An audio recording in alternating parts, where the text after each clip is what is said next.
6 de la mañana soñando con el teatro. No sé si me explico. Hay algo nosotros lo podemos llamar un full time, no sé si está claro, por el cual ese tipo está todo el tiempo pensando y haciendo, ¿no? A ver, a mí me ha pasado viajar con él a festivales y de pronto, 7 de la mañana, yo llego a desayunar, dormido, totalmente, no sé ni cómo me llamo, y estaba Artis ya desayunando. Vení, Dugatti, vení. Me siento con él y empieza a hablar de teatro. 7 de la mañana.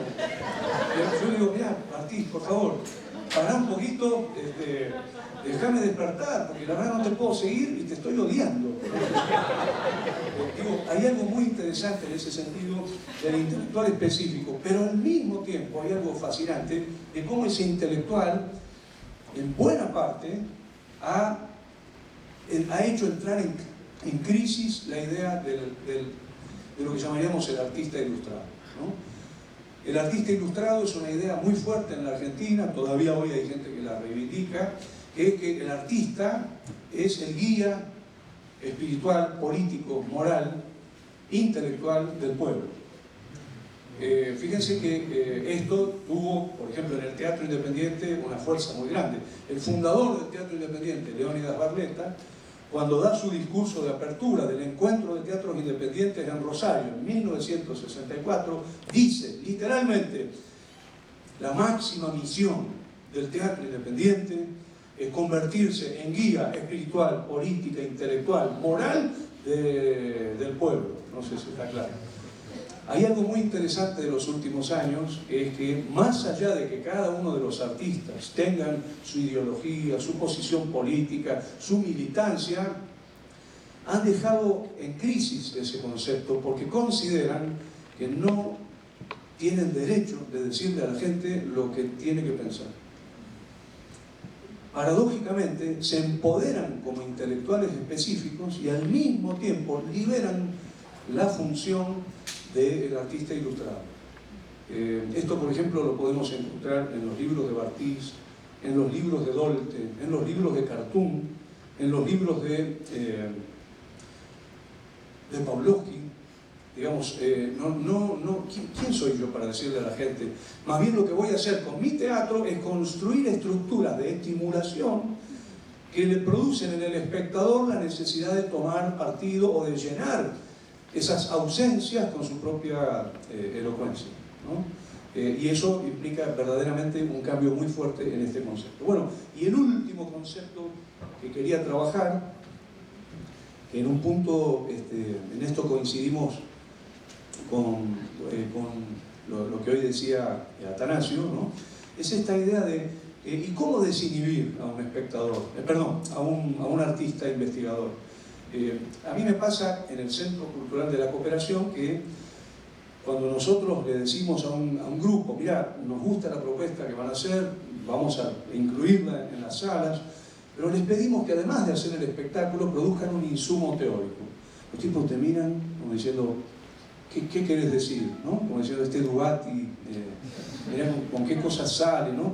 Digo, mirá, que escriban sobre la experiencia del proceso de trabajo, de la puesta en escena, qué problemas tuvieron, qué hallazgos encontraron, dónde se resistieron los materiales, o algo que esté vinculado a esto. No, pero a mí no me corresponde eso que lo haga un investigador. No, pero vos lo podés hacer. Por ejemplo, ¿por qué no habilitás una libreta de almacén y vas anotando caóticamente lo que va apareciendo? Un cuaderno de bitácora. O, por ejemplo, ¿por qué no escribís algo sobre por qué elegiste esta obra de Ibsen para trabajar? ¿Y qué encontraste que tenías que cambiar de la obra, ¿no? Bueno, lo cierto es que yo me di cuenta que como estaba bloqueada esa dimensión, no en todos, insisto que hay distintos tipos de artista investigador, pero había que desbloquearla. Y una forma de desbloquearla era proponiendo distintas formas, múltiples formas discursivas para poder trabajar como artista investigador, para empezar a asumirse como artista investigador. Por ejemplo, en la universidad esto casi es obligatorio, porque te obligan a hacer una tesis de maestría, escribir monografías, tenés que hacer una tesis de doctorado, es decir, en un punto te vas a tener que asumir desde la universidad como un productor de textos sobre la filosofía de la praxis. Pero esto no pasa, por ejemplo, con los artistas que trabajan fuera de la universidad, porque no entregan monografías, no dan parciales, no cumplen con todo lo que sería la organización interna de la educación formal, ¿no? Entonces, por ejemplo, un diario de trabajo o cuaderno de bitácora, poniendo el acento en los procesos, las técnicas y los métodos empleados para la elaboración de un espectáculo, y que se presente como una acumulación más o menos fragmentaria e inconexa de observación. Empecemos por ahí. O por ejemplo, la recopilación de pretextos. Andá guardando los materiales, andá anotando, mira, hicimos este primer texto, ahora hicimos este. El otro día Cartoon, por ejemplo, me entregó de una de sus mejores obras, El niño argentino, 17 versiones del texto. Las tengo en mi archivo, ¿no? Y yo podría hacer la historia de la escritura de Cartoon, El niño argentino, con eso. Digamos, o también con paratextos, ¿no? Textos escritos en paralelo a la experiencia. Si escribiste poesía, música, plástica, periodismo, cine, fotografía, digamos, producción en paralelo, ¿no? No sé, a mí, por ejemplo, me resulta sumamente interesante en Spregelburg, que todas las semanas publica una columna en el diario Perfil, una columna de política, de análisis cultural, no de teatro. Bueno, la composición de metatextos sobre el espectáculo teatral, o en general sobre el teatro bajo la forma de aforismos, notas, artículos, apuntes, mails, editorializaciones, programas de mano, folletos, orientaciones para el espectador o la prensa, o también manifiestos, ensayos, libros, entrevistas e incluso conferencias performativas, como las que hace Mariela Ruggeri, una coreógrafa muy interesante de Buenos Aires, que construye conferencias sobre sus propios procesos de trabajo antes del estreno de los espectáculos, ¿no? Bueno, y voy terminando con esto, porque ya estamos en el borde de las 4 cosas que les quería discutir con ustedes, ¿no?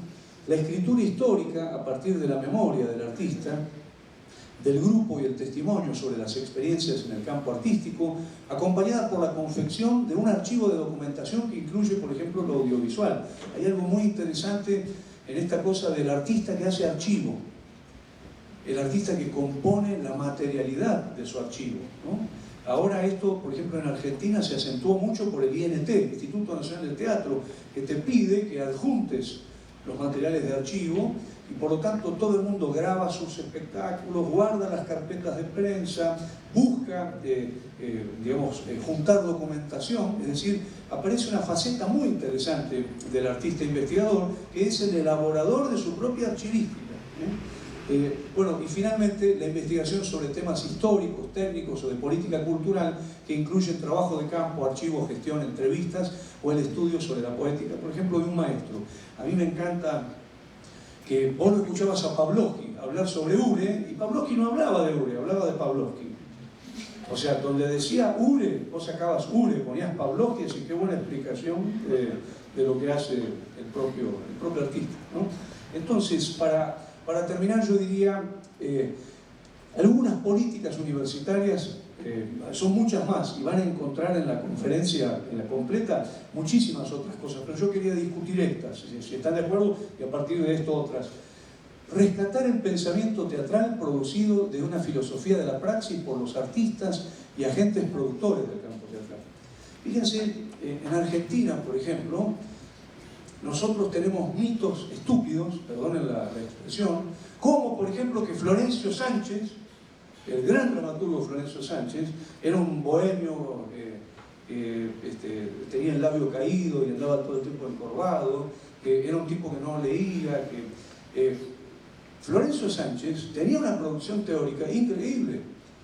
Están de hecho sus 2 conferencias en el Teatro Nacional, que son sorprendentes lo que dice sobre cómo piensa el teatro europeo, cómo piensa el teatro, rioplatense, los procedimientos, los modelos, ¿no?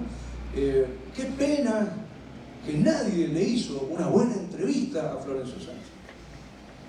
Pero no solo eso, de pronto vos te encontrás con que Roberto Arlt, cuando hace Las Aguas Fuertes, que son miles, porque el tipo escribía un aguafuerte por día, sembró en esas aguafuertes todo un pensamiento sobre el teatro y no está recopilado ese pensamiento. Es decir, estamos teniendo una actitud de mucha pereza con el pasado, pero también con el presente.